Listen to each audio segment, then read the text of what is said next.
Agricultura BR tem aqui uma série de pautas, né? E todas elas, se nós olharmos, têm uma relação muito direta com Estados Unidos e China e não poderia ser diferente. Primeiro, pelo anúncio das tarifas norte-americanas, né? E que chamam a atenção, principalmente, se a gente olhar aqui, Canadá, por exemplo, também o contragolpe da China, a China também ampliando essas tarifas contra produtos norte-americanos. Então, o cenário de conflito comercial ele vai se desenhando, né? Tendo os Estados Unidos, evidentemente, como principal ponto.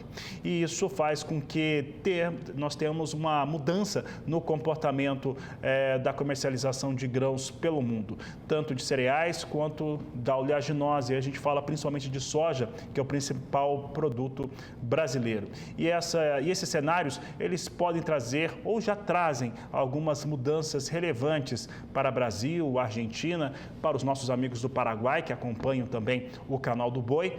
E é por isso que nós vamos conversar agora ao vivo com Ronaldo Fernandes, que participa desta edição de Agricultura BR, ao vivo conosco aqui no canal do Boi. Ronaldo, obrigado pela participação. E a cada dia nós temos um acúmulo ou de confirmações de atos no novo governo norte-americano, ou pelo menos a expectativa, né, um cenário de que se apresenta de que ele vai trazer alguma nova situação em relação a principalmente a relação comercial com os países. Mas é com a China que a gente tem visto um cenário mais explícito. Como é que isso tem atingido a comercialização de soja no Brasil? Tendo em vista que a última semana, ainda que curta, nós tenhamos tido uma acelerada nas vendas de soja aqui do Brasil. Boa tarde, seja bem-vindo. Boa tarde, Fabiano, obrigado. Eu diria que o mercado ainda não precificou com totalidade essa disputa China e os Estados Unidos, não, Fabiano. Por causa do movimento sazonal, a gente está em plena evolução de colheita no Brasil, a gente está com a China em plena redução de estoques, o estoque da China está muito baixo, muito mais no sentido de farelo até do que de soja, mas está quase igual, um acompanha o outro ali. E se o mercado fosse sentir e entender que essa briga ia ser muito mais impactante, a gente já teria Chicago abaixo de $10 o bushel. A gente teve uma queda de 2%, 3% para Chicago no dia do aviso da retaliação, e por mais que 2% seja um movimento forte para o dia, não é uma precificação tão severa assim quando a gente olha para o que aconteceu nos anos anteriores, lá na guerra de 2018. Então, acredito que o mercado ainda não colocou no preço essa disputa, talvez ela vá ficar mais para o segundo semestre, por dois motivos. Porque o chinês está precisando comprar soja, e a soja do Brasil agora é a soja mais atrativa na questão de volume, na questão de preço, na questão de embarque, embora o frete nosso ainda está bastante patinando. Se a gente tivesse capacidade de entregar essa soja mais rápida nos portos, o chinês com certeza estaria embarcando mais. Então não é falta de apetite do nosso principal comprador, mas também o mercado está esperando para ver se um possível acordo surge no meio dessas disputas. O que está se entendendo agora é que essas taxações elas são mais retóricas de negociação do que de fato uma intenção de continuidade dessa briga. E a gente tem a China enfrentando duas frentes de guerra comercial. Hoje começa a avaliar as taxas contra os Estados Unidos, mas ela também está numa disputa forte contra o Canadá. E farelo, canola, óleo, que são produtos ali que o Canadá vende bastante para a China. Por outro lado, a gente tem uma análise do mercado econômico. O Canadá está entre os dois principais parceiros comerciais dos Estados Unidos. O México e o Canadá são os primeiros ali. E o Canadá já está enfrentando uma guerra comercial contra os Estados Unidos, numa outra frente contra a China. Com certeza isso vai respingar na inflação americana, porque tem um principal parceiro ali sendo atacado de dois lados. Então a gente tem um cenário de fundamento para o grão e a gente tem outro cenário de fundamento financeiro. Olhando para o grão, eu vejo o movimento agora de oportunidades, ainda não refletindo essa guerra comercial, mas refletindo o apetite da compra chinesa, Fabiano. Ronaldo, quando a gente olha esse cenário, tem dois fatores que me chamam a atenção. Primeiro, o Canadá com guerras comerciais abertas para os dois as duas principais potências do mundo econômicas, China e Estados Unidos. Tem até uma ameaça norte-americana sobre madeira, se eu não estou enganado, colocar uma tarifa de 200%, uma coisa assim meio falastrão, mas o Trump eventualmente ele confirma um cenário como esse. E um outro fator é esse produtor norte-americano, quanto às convicções que ele tem para começar um plantio em final de abril, no mês de maio, começar a safra 25-26, tendo em vista que o principal importador, no caso de soja, e o seu maior importador, um dos maiores importadores no caso do milho, estão com rusgas ou algum tipo de conflito já estabelecido. O que tem havido neste cenário para produtor norte-americano e também Canadá, né? O Canadá começa a ficar bastante explícito nesse cenário de guerra comercial, Ronaldo? Tem um amigo que disse uma frase hoje que é mais seguro você andar na faixa de Gaza do que tentar prever o que vai acontecer no plantio e na cabeça ali do produtor americano. E, de fato, não está uma decisão fácil para ele. No entanto, Fabiano, é bom a gente olhar para o histórico. Foram só em 2 momentos que o produtor plantou mais área de soja do que área de milho. Não estou dizendo que isso vai acontecer, até o relatório Outlook, amanhã a gente tem relatório do USDA de oferta e demanda, e vai mostrar que o produtor ainda vai continuar preferindo a área de milho. Mas por que eu estou dizendo dessas 2 vezes que aconteceu dele plantar mais soja do que milho? Lá em 35, quando o governo pediu para ele reduzir as áreas de milho, depois do início da trade war, por causa de confusão política também, esse ano, o produtor ele já está meio escaldado com a relação China e Estados Unidos. Ele sabe que só tem a China para ele vender, não tem outro país para o produtor americano nem para o produtor brasileiro vender soja. Só que, assim como o mercado está criando essa expectativa, o produtor americano também tem isso dentro ali da sua esperança, de que haja um acordo, porque nenhum dos países querem continuar ou querem aumentar a pressão de guerras tarifárias. A gente viu o PIB, a inflação da China cair mais uma vez. A China está em deflação. Então, a China não tem condição econômica de entrar numa guerra comercial por muito tempo. O Trump disse nesse final de semana que ele acredita que os Estados Unidos podem entrar em recessão. Os Estados Unidos também não têm condição de manter uma guerra comercial por muito tempo. E o produtor é muito bem informado. É até curioso um fato que o produtor americano ele é muito ativo nas redes sociais, sobretudo no X, o antigo Twitter.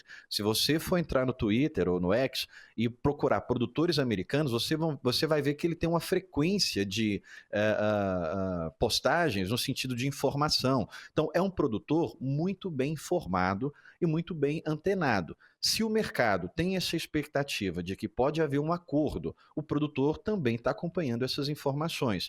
E um acordo entre China e os Estados Unidos, depois dessa sequência de ameaças, essas tarifas que começam agora, beneficiaria muito a soja americana. O acordo seria os Estados Unidos obrigarem a China a comprar muitos produtos dos Estados Unidos e a soja entraria nesse ponto. A gente viu esse acordo ser traçado já lá em 2021, só que ele não foi cumprido. Então, Trump, ele já disse várias vezes que ele não tem pressa de um acordo com a China porque ele quer um acordo robusto, ele quer um acordo impactante. Então, a gente já tem essas leituras. Essa guerra tarifária ela começou agora e demorou muito a começar. O Trump ameaçava que as tarifas começariam a partir do dia 20 de janeiro. A gente já está em março. Ele falava em tarifas de 60%, a gente está com tarifas de 20%. A China, lá no primeiro mandato do Trump, retalhou com 25%. Agora ela retalhou com 10%. Então nós temos todos os desenhos indicando que ninguém quer essa guerra comercial muito pesada. E também os desenhos de que eles estão buscando ali um acordo, só não fechou ainda porque uma das partes não está não tá agradada do que pode ser colocado o termo.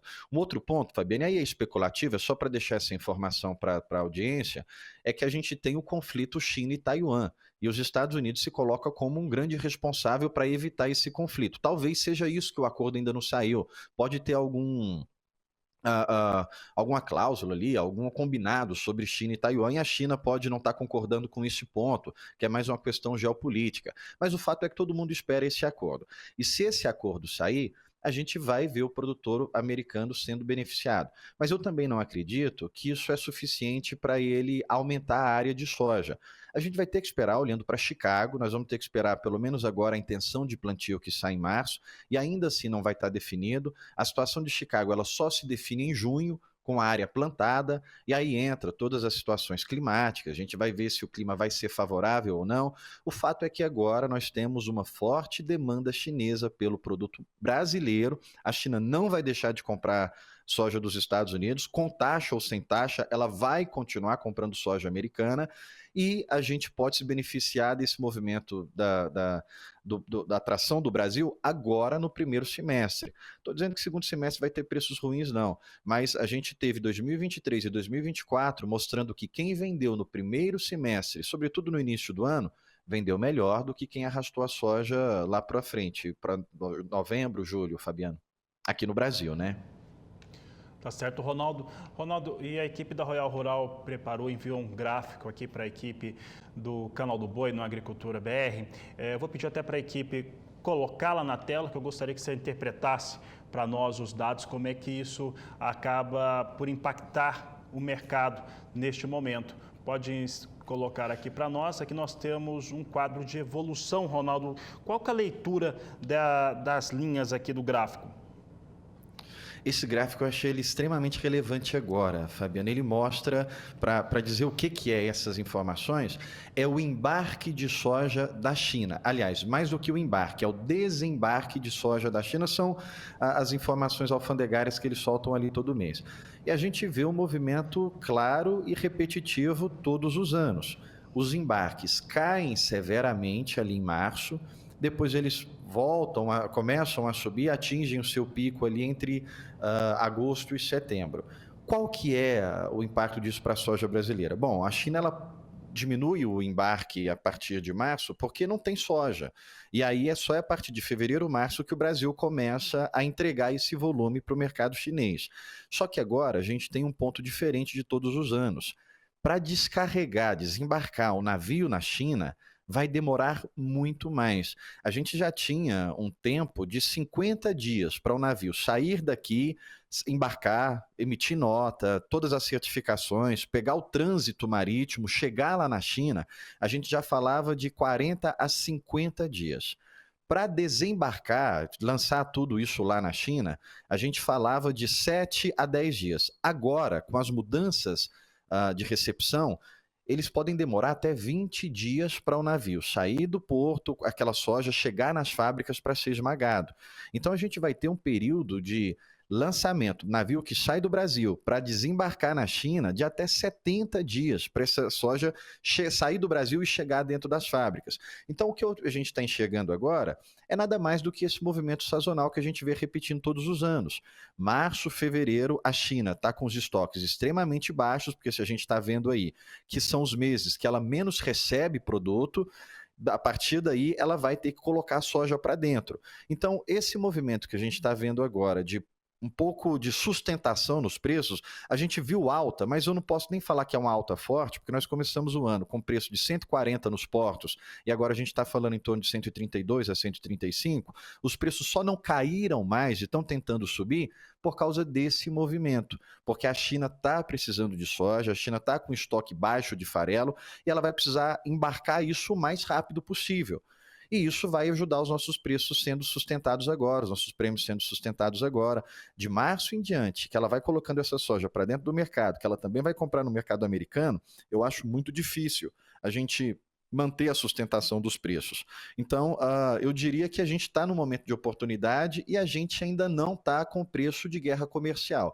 Esse movimento de guerra comercial, ele deveria beneficiar mais o Brasil, mas se ele acontecesse em outro momento, se acontecesse no momento em que o Brasil já tivesse colhido, no momento em que a China está embarcando dos Estados Unidos e não do Brasil, então agora a gente está vivendo um momento sazonal, a gente não está aproveitando esse problema de guerra comercial entre eles. O ponto é que isso pode nos prejudicar quando chegar o momento da gente ser beneficiado, sair um acordo entre os dois e a gente perde esse movimento, né? Essa crise que é fora do comum, que não acontece todo ano, Fabiano. Ronaldo, então eu vou te fazer uma pergunta final e rápida, até porque ela é complicada de fazer. Eu estava pensando em pedir os números da Mega Sena ou perguntar isso. Em relação a quanto que você enxerga que a gente deve ver esse acordo desenhado entre as duas potências? Quando? Você fala quando? Eu estou um pouco surpreso que ele já não aconteceu, viu, Fabiano? Eu esperava que fosse acontecer mais breve. Só que a gente está vendo também o Trump resolvendo muitos problemas. Ele começou ali olhando para Israel e Hamas, que é para não deixar o Irã se envolver mais e a guerra complicar mais por causa do petróleo.